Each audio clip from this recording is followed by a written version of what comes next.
మైండ్లోకి వచ్చే ప్రతి తలంపుని చెరపట్టాలంటే దేవుని చిత్త ప్రకారం మలచాలంట. Because every thought you need to pray about. నా జీవితంలో అయితే ఐ ప్రే అబౌట్. చాలామంది అడుగుతారు, how do decide what you need do next? It is not that okay what is the strategy, what is algorithm, what is this, ఇవన్నీ కాదు. దేవుడి సన్నిధిలో ప్రార్థన చేస్తానంటే ఒక తలంపు వస్తుంది. వెంటనే ఆ తలంపుని బట్టి, ప్రభా ఇదేంటి ప్రభా నువ్వు పెట్టిన తలంపా, ఇదేమంటావు, ఇది చేయమంటావా, వెళ్ళమంటావా, పెట్టమంటావా, పోరాడమంటావా, జరిగించమంటావా, వదలమంటావా, దూరం అవ్వమంటావా, దగ్గర రమ్మంటావా? You need to ask.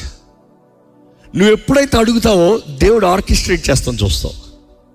ఎందుకంటే నువ్వు అడిగి ప్రార్థన చేసి వచ్చేటప్పటికి అక్కడ ఒక ఫోన్ కాల్ వస్తుంది, లేకపోతే నువ్వు అడిగి ప్రార్థన చేసి వచ్చేటప్పటికి అక్కడ ఒక మనిషి వచ్చి అదే విషయం మాట్లాడతాడు, లేకపోతే అది ప్రార్థన చేసి వస్తున్నావు సడన్గా ఎవరినో కలుస్తావు రోడ్లో ఎక్కడో చోట.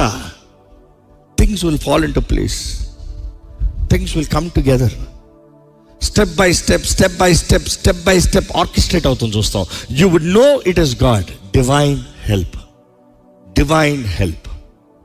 ఈరోజు దైవ సహాయాన్ని కోరండి, ప్రార్థన చేయండి. ఏదైనా ప్రార్థనతో నిర్ణయం చేయండి, ఎమోషన్తో నిర్ణయం చేయకండి దయచేసి. నీ దృష్టిలో ఏది సరో దాంతో నిర్ణయం చేయకండి. బికాస్ ఈ మనుషుల్లో ద మోస్ట్ డేంజరస్ ఎమోషన్